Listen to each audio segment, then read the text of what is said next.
is around.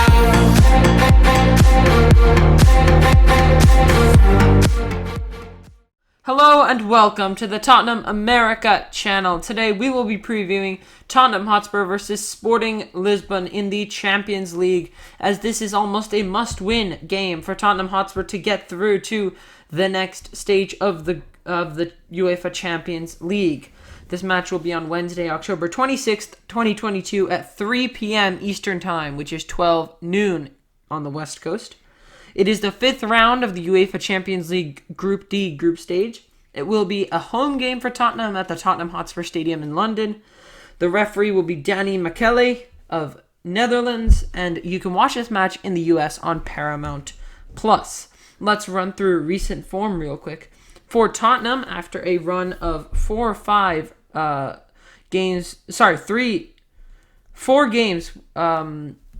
unbeaten streak, they finally lost it to Manchester United with a 2-0 loss, and then another loss after that, most recently a 1-2 loss to Newcastle United at home. Harry Kane getting a goal for Tottenham, but Wilson and Almiron scoring for the visitors. As for Sporting CP, after 2 losses, they finally clutch out a win against Casapia AC, Paulinho Santos and Pedro Goncalves scoring for the Portuguese side.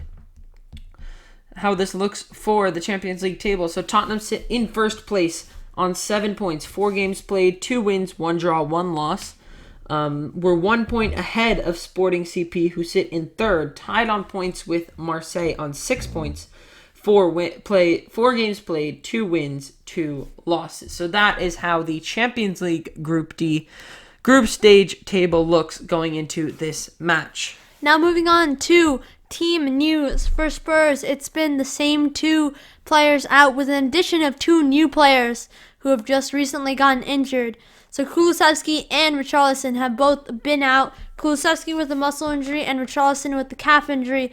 And Højbjerg and Cuti Romero are also both doubtful for this match. They also did not feature against Newcastle. So Sporting, they have 2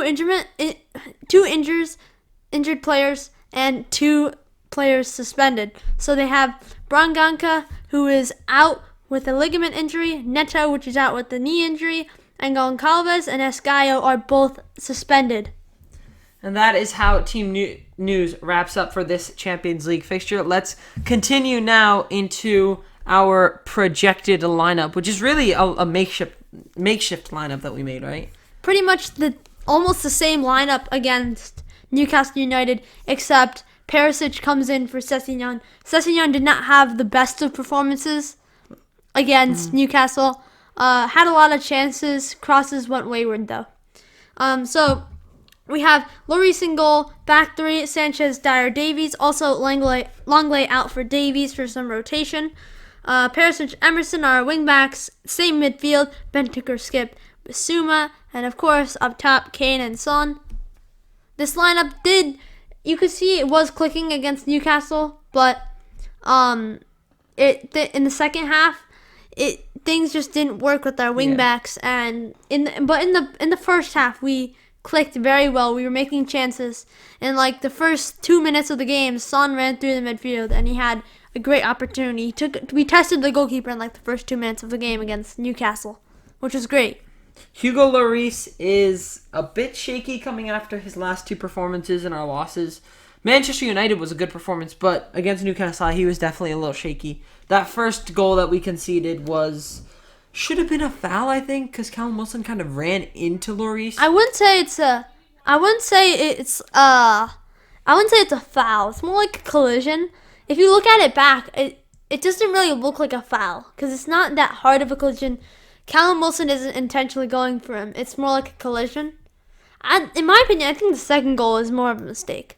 The second goal was more of a mistake because Lloris just let the ball slip past him at the near post, which he definitely could have got to. Yeah. The only change I see coming in defense based on our projected lineup is Longley in for Davies. We know Longley is a very good defender.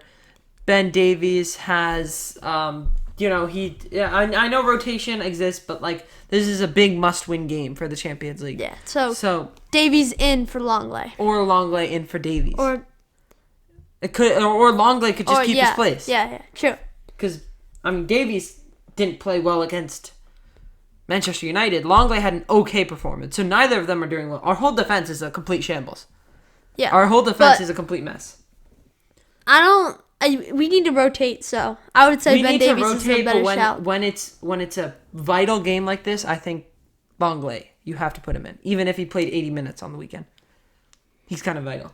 Wingbacks, Perisic, he's gonna go in automatically. Yeah, I don't think Sessegnon had one of the most convincing performances against Newcastle. And when we need quality, Perisic. Yeah. Emerson, and the experience.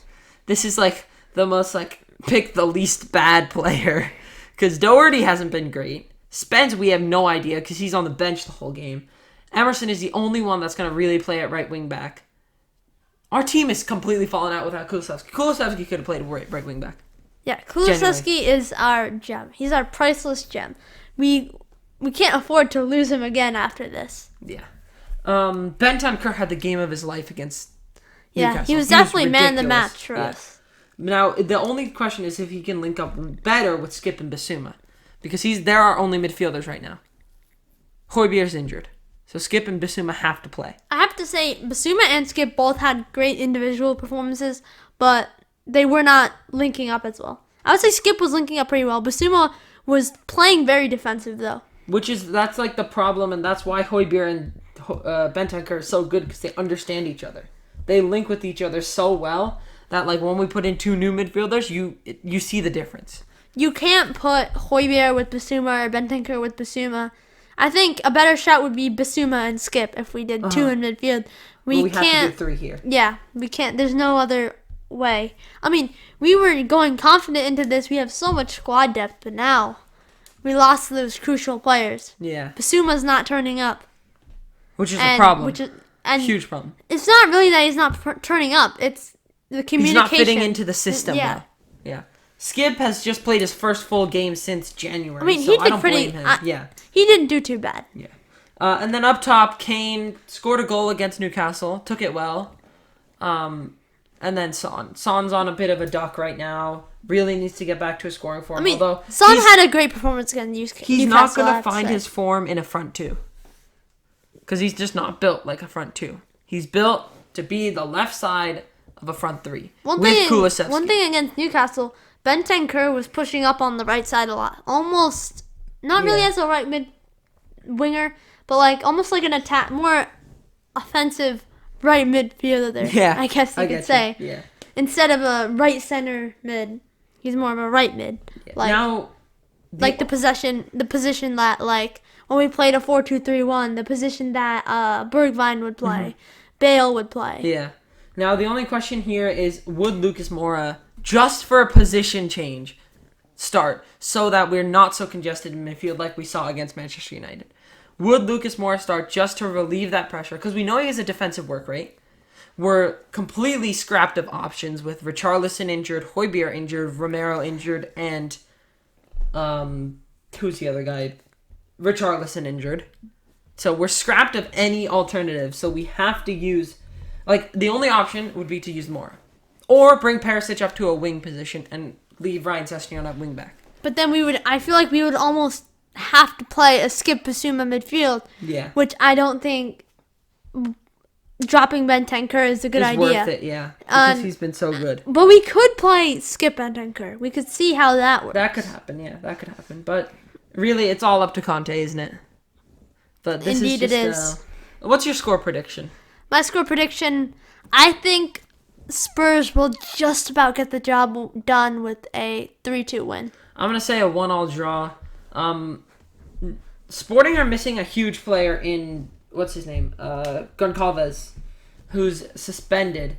He has scored 6 goals and gotten 3 assists in 10 matches for them this season as a winger, and he is suspended. So that's a big miss for them. The others are not such huge misses, but hey, we'll have to wait and see how it goes. But I think with the lineup we have right now, and if Højbjerg and Romero don't come back from injury, we're going to draw. Which means it's going to be all to play for against Marseille. That's going to be dangerous. That's an away game. That's an away game. The good thing is it's behind closed doors. That's the thing, yeah. Yeah. But still, not playing at home. I mean, we've seen that being away, sometimes it doesn't matter. Newcastle, we lost. Yeah, that's true.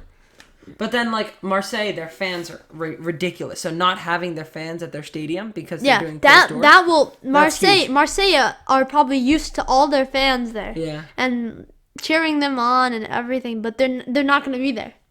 So we're going to have almost a huge advantage. Yeah. It's going to be a level playing field. But we can't skip ahead to that game. Yeah. We have to focus on this one. Yeah, we have to win this game.